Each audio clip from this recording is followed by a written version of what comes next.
Okay, so now we're going to take a look at some of the highlights from Hey Joe. The first highlight is the intro.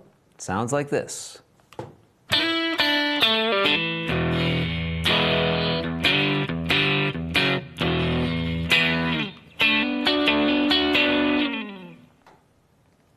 So this song starts off on the top 2 strings. So while striking the open high E, we're going to slide from 3 to 5 on the B string. Now play 3 on the B along with the open high E. Pull off from the 2nd fret to the open G string. Hammer on from the open D to the 2nd fret. Now we're going to form an E chord, but we're going to strum the bottom 3 strings, followed by the top 3. Back to the bottom of the chord. So far we've done this.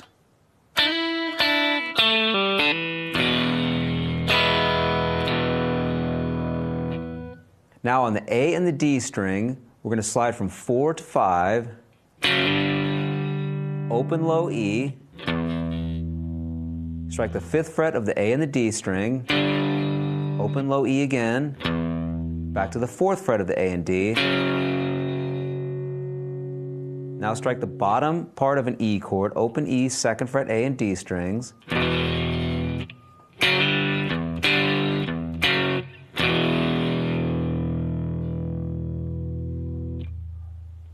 Okay, now we're going to strike the 7th fret of the A string along with the 9th fret of the D string. This is the bottom part of an E chord. You could say it's an E5 chord. And we're going to slide off after striking that chord. And then as the drums come in, we play this little fill.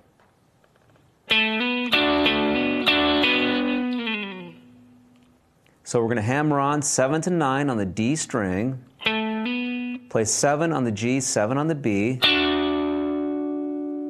So that's a double stop. We play those 2 strings together. And then we're going to repeat. Hammer on 7 to 9 on the D string, and play those double stops. 7 on the G, 7 on the B. And the last note of the intro is the 9th fret of the D string. Strike that and then slide off.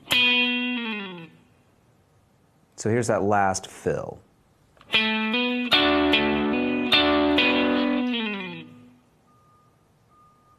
And so once again, here's the intro.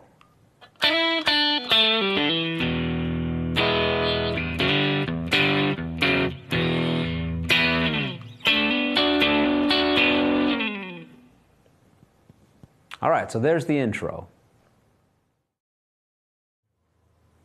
Now let's talk about the verse and the chorus. I say the verse and the chorus at the same time because this song is simply one 4-bar progression that happens throughout the song. It never really changes. Jimmy just embellishes these chords in different ways. So here are the basic chords. We have the first bar consisting of C and G. The next bar consists of D and A. And this is followed by 2 bars of E.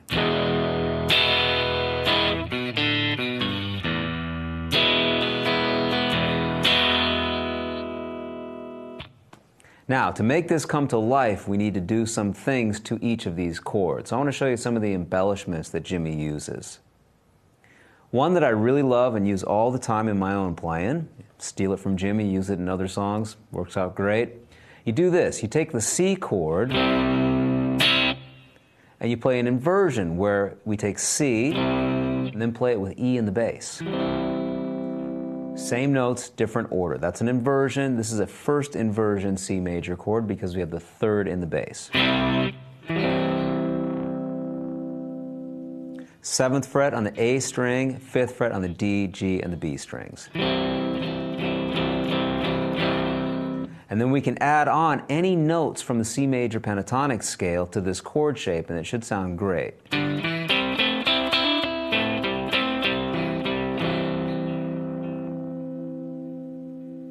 And Jimmy does this a lot. I refer to this same chord shape a lot in The Wind Cries Mary.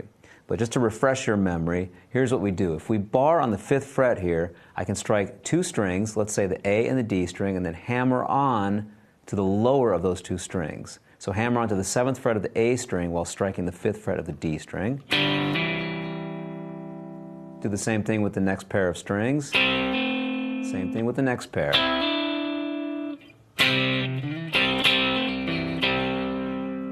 You can come up with a lot of great riffs around the C chord in that fashion. The next chord is G.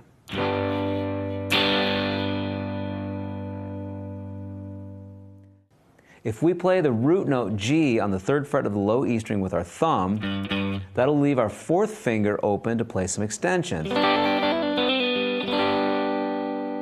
So here's a great way to embellish this G chord. If we play on the 5th fret on the high E string, or on the B string, or even on the G string, we can add some great shapes. The name of the chord, if we add the 5th fret on the high E string, would be a G add 9. On the B string, the name of the chord would be G6. On the G string, the name of the chord would be G sus4. And if you're really ambitious, you can even add the 7th fret on the D string.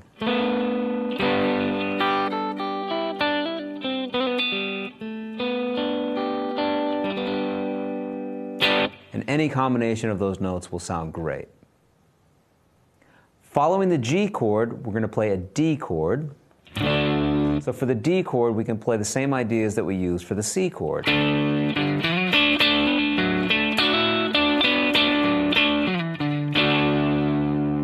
The next chord is A. So here where we have the root on the low E string, we can play all the same ideas that we played for the G chord. And if you want to embellish even further, here's some things that work where the root is on the low E string. Let's say it's at A. We can then slide 7 to 9 on the low E. Play on the 7th fret of the A and the D strings. Add the 9th fret of the A. And just work our way around with those notes. You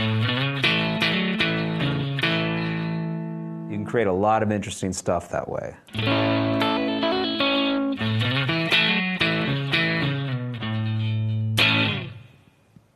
For the next 2 measures of this 4-bar phrase, we're going to play an E chord.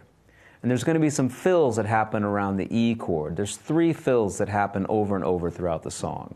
The first one sounds like this.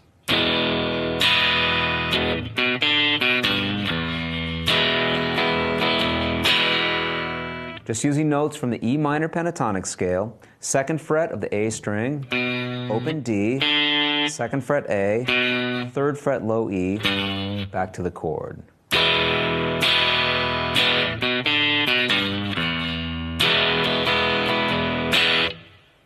Here's another one.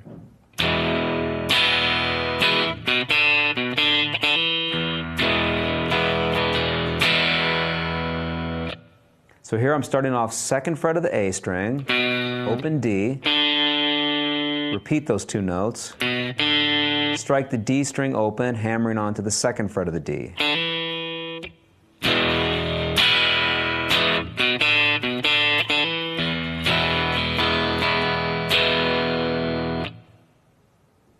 And here's the 3rd fill based around the E chord.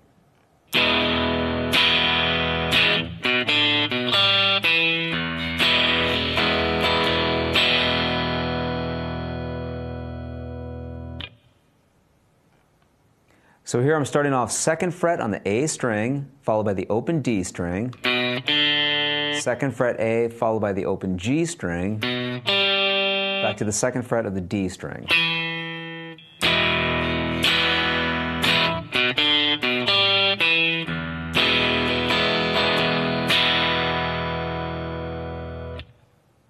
All right, so there's a lot of things that we can do to embellish these basic chords to try and bring them to life a little bit.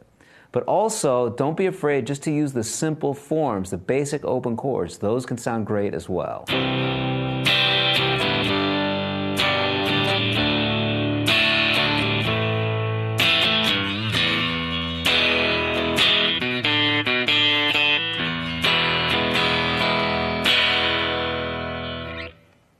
So let's try and put some of these ideas to use. I'll play through the basic chord progression 4 times, and I'll try and just improvise using some of these chord extensions that we've talked about.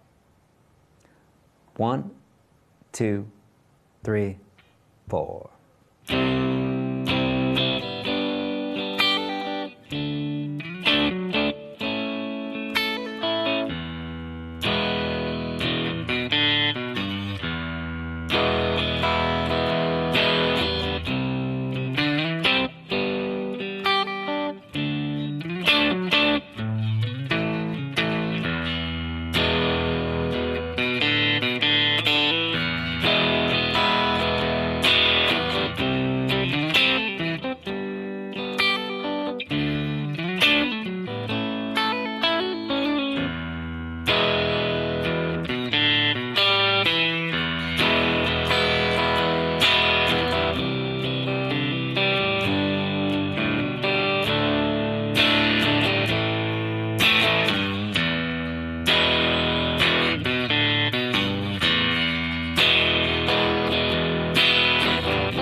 And on and on and on. So there is one way in which you can use some of these extensions and inversions that we've been talking about. You'll have to experiment around quite a bit, come up with some that you like, and you'll be amazed at how useful these can be. You can take these ideas and use them in any song. So Hendrix is a great teacher as well as a great songwriter and a great guitar player. So have some fun with those shapes. Now let's take a look at the solo. We'll learn this in small pieces and then put it all together at the end. So here's the first phrase.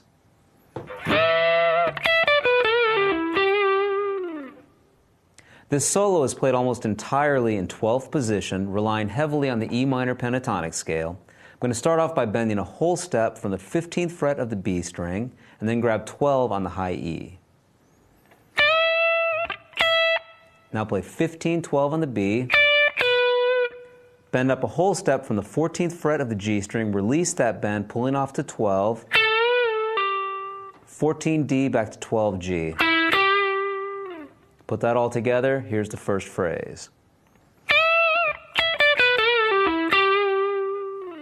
Here's the next phrase.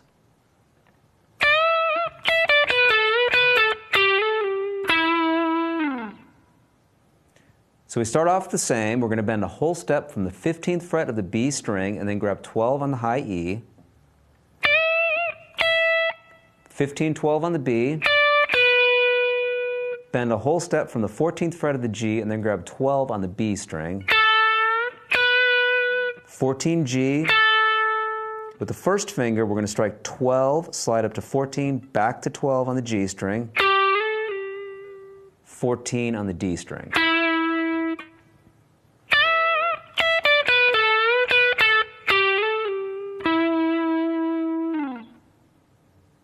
Continuing onwards, if I pick it up from that 14th fret of the D string, here's the next phrase.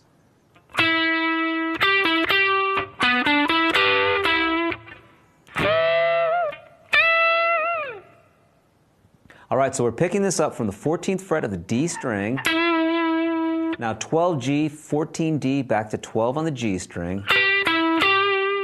Slide into the 14th fret on the A string. 12, 14 on the D. Double stops now, 12th fret on the G and the B, 14th fret of the D string.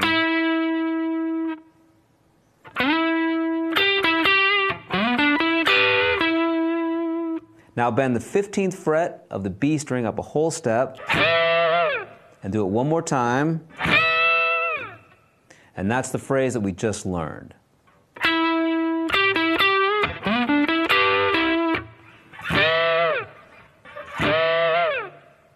Okay, here's the next phrase.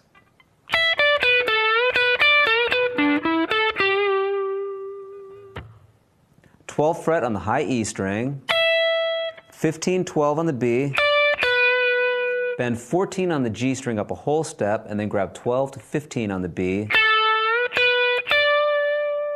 Bend up 14 on the G string a whole step, grab 12 on the B. Down to the D string, 12 to 14. 14, 12 on the G, and that's the phrase we just learned.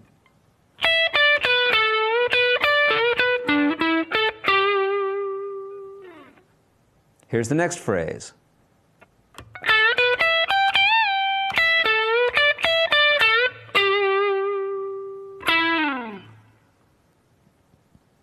So we start off here by bending a whole step from the 14th fret of the G string, and then grab 12 on the B, 12 on the high E. Now play 15 on the high E string, bend up a whole step from the 15th fret of the high E and release that bend. Grab 12 on the high E, bend 14 on the G string up a whole step, grab 15 on the B, 12 on the high E, 15 B, bend 14 on the G up a whole step back to 12. And then back to the 14th fret of the D string. So here's the phrase we just went over.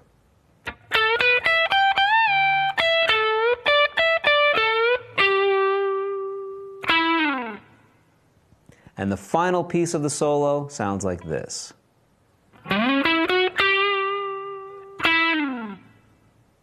So here we're going to slide into the 16th fret of the A string, 14 to 16 on the D, shift positions now, 12 on the G, 14 on the D.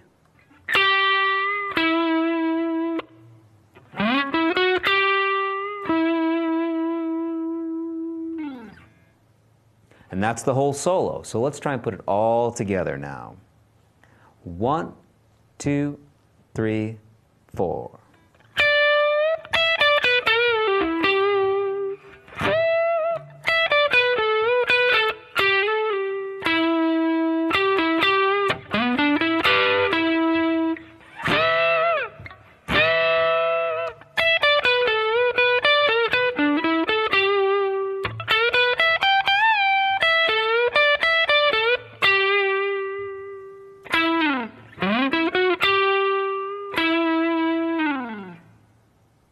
And there's the solo for Hey Joe.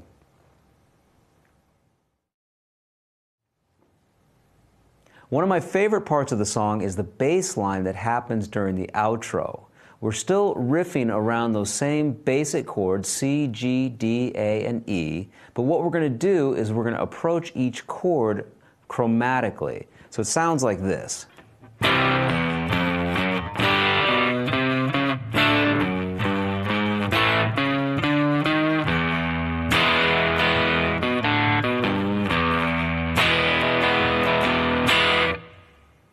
So what we're doing is we're striking a C chord. The next chord is G. We're going to approach the G chord chromatically. We're going to play E, open E string, 1st fret, 2nd fret, and that takes us to G on the 3rd fret. So when we get to the G, we're going to strike the chord. Otherwise, we're going to play single notes. So we start with a C chord, single notes, open E, 1st fret, 2nd fret. Now strike a G chord. The next chord in the song is D, and we're going to approach the D chord chromatically. So we're going to start off on the A string, 2nd fret, 3rd fret, 4th fret, and then strike the D chord. So far we've done this.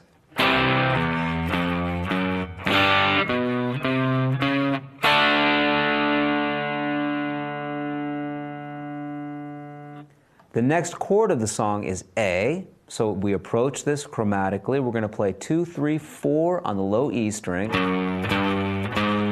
which will take us into the A chord. The next chord of the song is E, and we're going to approach this chromatically. So on the A string, we'll play 4, 5, 6, and that takes us to the E chord. So going back to the C chord, here's what we've done slowly.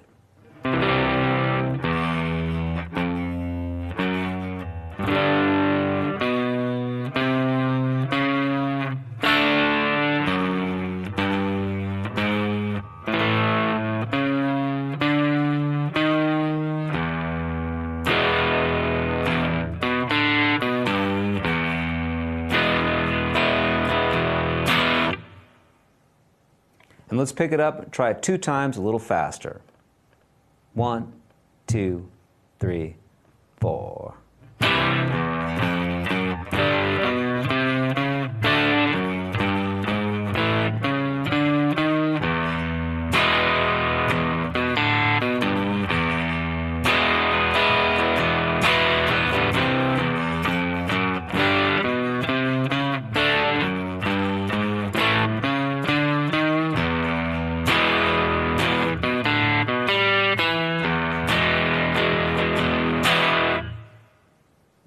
Okay, so there's the outro. So now we've learned the intro. We've talked about how to create some cool parts for the verse and the chorus. We've gone over the solo and the outro. So there are some of the highlights from Hey Joe. As always, have fun with it.